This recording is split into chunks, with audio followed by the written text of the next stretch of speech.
All right, I'm here with Sammie Smith, who I guess, Sammie, you and Warwick Dunn are the only two first-round picks to ever come out of Florida State at running back. Even Dalvin Cook wasn't a first-round pick. And you've written a book. I've read some of it. It's really good, man. The stuff you sent me was really good and really interesting. And I guess I want to go back to the beginning of why write a book? What were you trying to accomplish? Because I think the people, maybe the newer generation that listens to our show, isn't maybe familiar with your story, and it's a pretty unique story. Well, Corey, I've always had a desire to write a book. I actually started jotting down some notes and writing some chapters probably 15 years ago, and never got to the end. And I'm kind of glad I didn't, because certainly there's a lot that has happened in the last 15 years that makes, I believe, my story even more intriguing.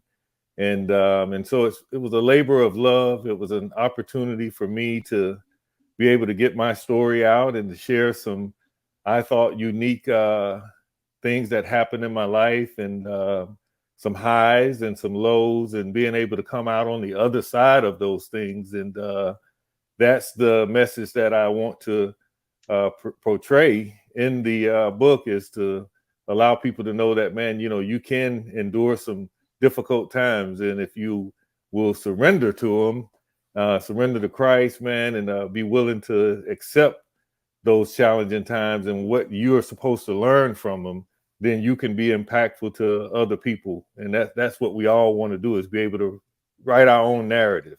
Right. In your highs and frankly your lows are different than almost anybody that's walked on this earth. I mean, truly. So for the people that don't know or aren't as familiar as you should be, back then they didn't have like 5-star rankings like this. But Sammie Smith was the guy in the country. He was one of the best running backs that had ever come out of Florida. It was a huge recruiting battle. It was around the time of Herschel and Bo. I know you were a little bit later than those guys, but similar body type, incredible speed. I don't know where you guys went. There aren't a lot of running backs like you guys anymore. The track stars that were 6'2", 225, which was, I don't know what was going on in that. It was like a 6-year window when all you guys appeared and then disappeared. But you were one of the biggest stars in the United States as a 17-year-old. How do you, as a teenager, how do you handle that? How do you have a mindset to handle that? And looking back on it, some 40 years later now, did you handle it well? Are you proud of the way you handled that part, that area of your life?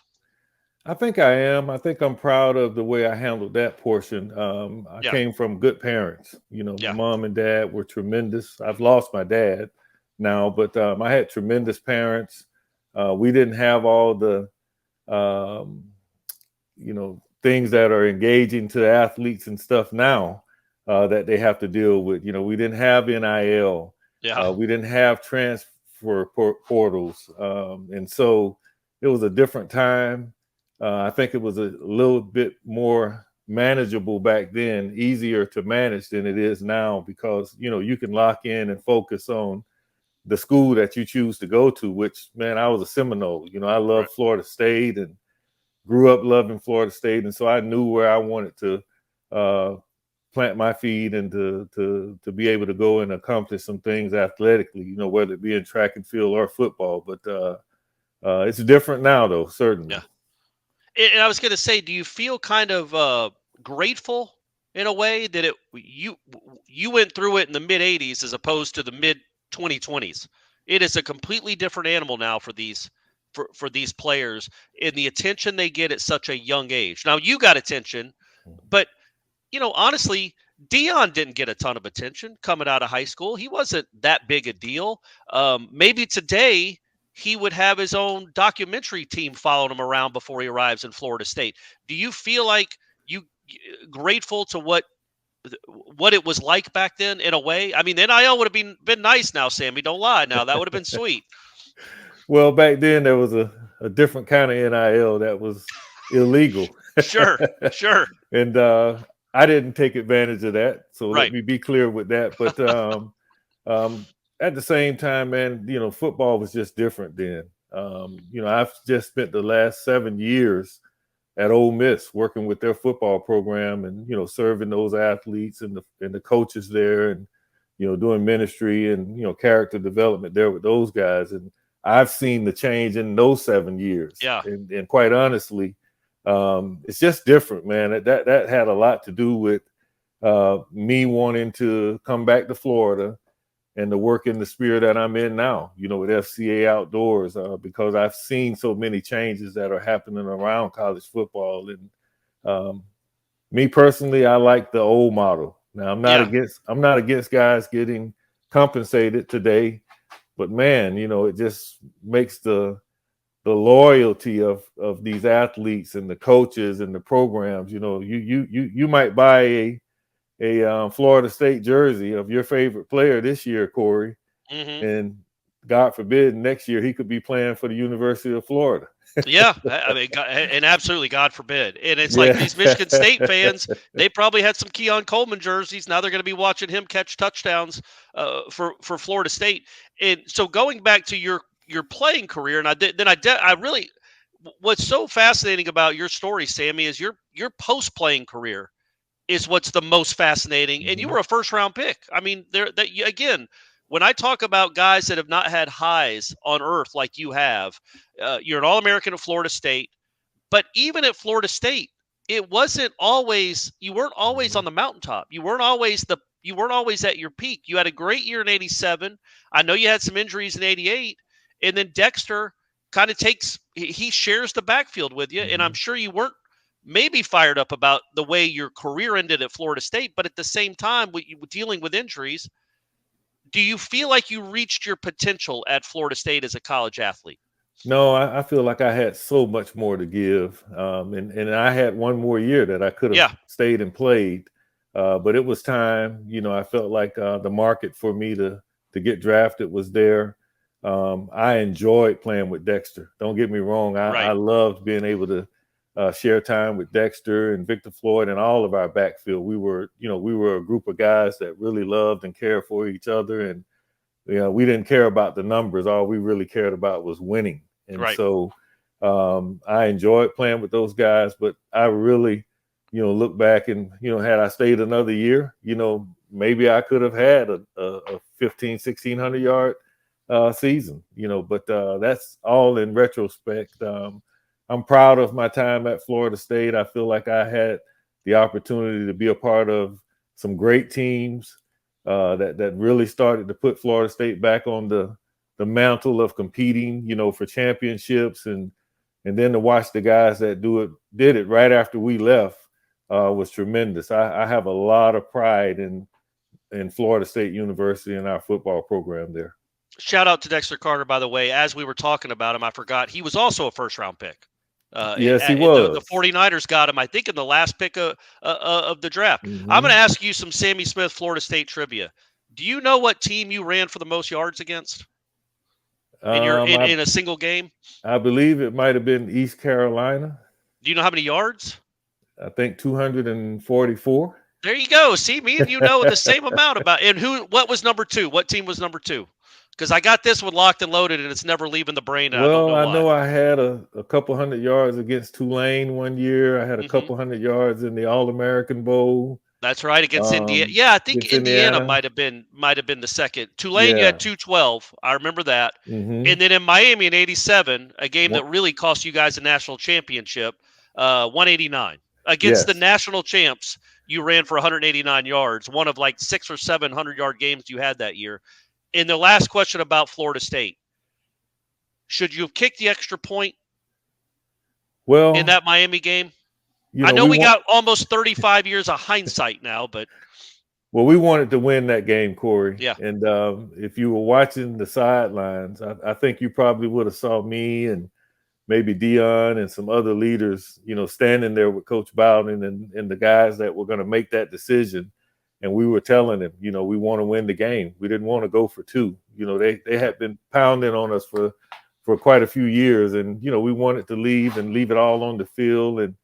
And a tie is not a win, in my opinion. And so, we did what we had to do. Unfortunately, we didn't make it. And I always questioned why wasn't I in the game at that time if we weren't going to run the football, if we were going to fake a pass, fake a They run and throw probably a knew a pass. run wasn't coming if you're not in the game, right? So the play action they didn't bite it at all on the They play didn't. action. They didn't. And I knew a bunch of the guys that played, for Miami, and some of them, Benny Blades and those guys. They told me, said, "Well, man, we knew y'all weren't going to run the ball, Sammy. You had carried the ball for almost 200 yards, and you're not in the game. So we knew it was going to be a pass." Yeah, so they did the play action didn't nobody none of the linebackers. I think it was Bubba McDowell was the safety. Mm-hmm. They didn't bite on that at all. And Pat Garner was a great tight end, but he can't catch it when there's two guys on him. And so for Absolutely. the young people that don't know, and again we got a lot of younger listeners, that 87 Miami Florida State game, literally genuinely one of the best college football games that's ever been played.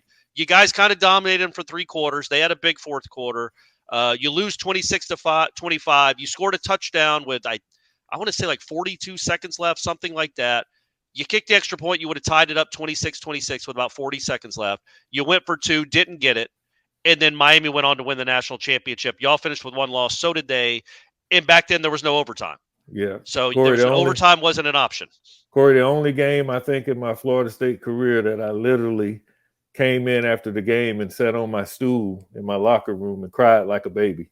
Well, I can tell you 12-year-old Corey was crying like a baby sitting in Yes. whatever section 11, row 40, whatever section I was in. That was one of the harder ones ever, man. That was a toughie. That was a tough one, but the next year definitely didn't help us out any going down there after that Seminole rap. We definitely didn't get any revenge. Do you remember your lines? Did you have lines in the Seminole rap? Absolutely, I remember them.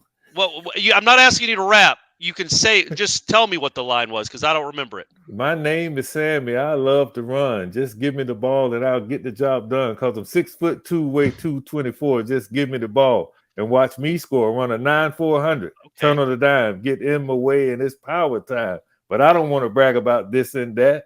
I just want to do the Seminole rap. And we went down there and got our heads wrapped around the goalpost. Yeah, you sure did. 31-0. Were they rapping it to you during the game? Who wrote? Did you write that? No, I believe Dedrick Dodge and a few other guys got together and wrote that. Those are good lines for you, though, man. Yeah, they're nice. 900. So after your college football career, and again, you had an All-American college career. You were the number 9 pick in the draft. I'm talking again, folks, about all-time highs. Well, then you also have an all-time low after you're done. And you didn't have the pro career you wanted, clearly. And then you had some all-time lows after that. How did you get to where you are now? How did this happen? Because so many times, lives can be lost forever when you make a mistake like that, and you're just taken away like that. How did you bounce back, Sammie? Well, I think honestly, Corey, it was the quality of the people that were in my life. When I talk about my parents, my really close friends, and more so than anything, man, my guys that were there that were connected with Florida State, Coach Bowden, Coach Jim Gladden, my track and field coach, Dick Roberts. Those guys always had my back, man, and they were encouraging during those difficult times. And when you have people that really know you and know your character and know that was just a point in time in your life that you were out of character, having that encouragement is enough to really allow you to pick yourself back up, man, and realize that, hey, I can change the narrative of this story. I can get through this, and I can come out on the other side and be impactful and be used by God to influence and impact people. And that's what I chose to do. Is I know that my story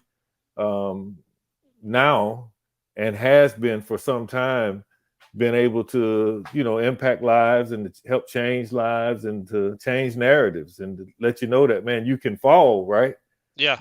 But if you're willing to put your boots on and get up and go to work, man, and put in the effort to change your life and to allow God to use that part of your life that wasn't so rosy, then, you definitely can move forward in life. And that's what my book's all about. I think you'll find some encouraging stories in that book. So yeah, Sammy, about the book, I got, again, like I said, I think I got to read 4 or 5 chapters. By the way, what's the name of it? Hey, it's a unique name, right? And people that see it will probably wonder, what is he talking about? But the title of the book is My Name is Not 181211018. And that number was the Federal Bureau of Prisons number that was assigned to me when I got charged and went to prison. Yeah. And so that story just goes on to tell that, man, I'm not defined by that number. I'm not defined by number 33, that I wore Right. at Florida State or Miami, but I'm defined by, who God says I am. And so I'm excited about the book, man. I think it's going to be a blessing to whoever gets it in their hands. Yeah, and I think the message of the book, Sammy, again, not having read all of it, I assume is the message you give every day. It's the message you live. It's the message you walk, and it's what you were trying to do at Ole Miss, and now what you're trying to do at FCA Outdoors. Correct? Like with young people, because again, I don't know that there's a better representative of the highs and lows and then bouncing back than you, because you've tasted the mountaintop and been below it. Yeah. You know what I mean? Like, is that Absolutely. kind of the message that you try to give these kids? Corey, I think the message is for anybody. It's Okay. It's for the dad that works a 9-to-5 job. It's for the mom. It's for anyone. If we keep living, right, we're gonna all have some challenges in our lives, right? We're gonna all have some difficulties, and we're gonna have some hurdles that we have to overcome. And this book, I think, speaks to all those different extremes and different parts of our journeys in life that will help us be able to navigate through them and understand that, man, we can overcome if we just endure. And you will be having a signing in Orlando before the LSU game. Do you have details on where people can come and get the book and meet you and get a signed copy? Well, I just met with some folks. We're going to do a signing on, I believe, Friday for a brunch type deal. And we may do one that Saturday also for a brunch type deal at this place called Dexter's. That's on Church Street there in Orlando. Not Dexter Carter's. Not Dexter Carter's. I wish it was Dexter Carter's. That'd be sweet. But there's been a lot going on that weekend. I've had some talks with some of the Seminole Club folks here in Orlando about potentially on that that Sunday of game day, if they've got a tent, possibly being there and signing some there. I've got Coach Norvell endorsed my book for me, and good. Yeah, Charlie Ward and Warwick Dunn. So it may be an opportunity that I can get Charlie or Warwick to stop by the tent for a little while. So we're working on it. We really want to get the book out, and we think it's going to be a blessing again to whoever gets it in their hands to read it. Well, Sammy, we'll be sure to mention this in the build up to the LSU game too, especially if you get a few more places you might be and people can come and get the book in Orlando. We want to make sure that people know where to go and where to see you while they're down there before that LSU game. And before I let you go. Go ahead. If you guys are going to be down there doing something live, I definitely want to find you and say hello. You guys were my connection to FSU football over the last 7 years, man. I always listen That's to right. y'all. Being in Oxford, you had to get a taste somehow. I had to get up to wake up Warchant as many mornings as I could there. Sammy, you're the best. That's great that we couldn't have paid for that kind of plug. All-American running back listening to Wake Up Warchant. That's awesome. And we will have something on Saturday, and I will reach out to you and make sure that you know about it, and hopefully you can get there and meet the people, because trust me, man, they would much rather meet you than meet me. So we want to make sure you're there as well. But before I let you go, did you ever get in a race with Dion? Did y'all ever actually race? I know y'all were on the same track team. Yeah, we actually did. We actually ran the 100 meters, and Dion beat me. By a lot or a little? I had to be a little. It was a little. It wasn't by a lot, but here's the deal with Dion, right? I tried to get Dion to come out and run track the whole time we were there. And I finally got him to come out our last year. I told him, I said, man, you need this for your combine. This will help you get ready for the combine. Well, when Dion came out, he had never been in any blocks, didn't know how to get out of the blocks. And so we spent that time with the coaches there. And once he learned how to get out of those blocks, he was something else to deal with. Yeah, yeah. Well, the combine, I think you ran like a 4.21 or something there. It's just Yes. ridiculous. But again, I just want to stress, you also weighed 40 pounds more than he did. I Just absolutely did. throwing that out there, folks. This guy was a freak. But Sammie, thank you so much. This really is a story that I hope I think it does resonate with Florida State fans and just people in general, just people living life. It sounds like a really good book. Like I said, I've read 4 or 5 chapters of it. It's really well done. But I did want to ask you this something about the book. How much research did you do when you're writing about your football exploits? Did you remember them off the top of your head, or did you say, I think that's what happened, but let me go look it up to make sure I'm remembering it correctly? No, pretty much a lot of that stuff, man. Thank God. I know a lot of us old players have CTE and stuff Right. now, but I've been blessed that I can recall a lot of our games. I can remember some of those plays like they were yesterday. And when you read about that 86 Florida game Yeah, the in the pouring rain. rain, Yeah. I remember that game like it was yesterday. You remember the hold. You remember why isn't anybody celebrating with me? I just scored a touchdown to give us the lead. Yeah. I absolutely do. I Yeah. absolutely do. I absolutely remember getting in the end zone and looking back and seeing some of my players kind of walking down toward me. Nobody was celebrating, and I knew that there had to be a penalty call. But Herb Gaynor did not hold that gentleman. Right. Exactly. Well, good news. That was the last time you lost to Florida, too. Yes. You took care of them the next 2 years, including a 52-7 beatdown, which was a really cool way to end your, other than the Auburn game, which again was a great game for you, which was a really good way to end your career. Well, Sammie, this has been awesome. As people can tell, I could probably talk to you, and I actually have talked to you for hours in the past. I'm sorry I bore you so much with my nerdy fascination with the 80s, but this book will be really cool, and I'm glad we can help in any way, man.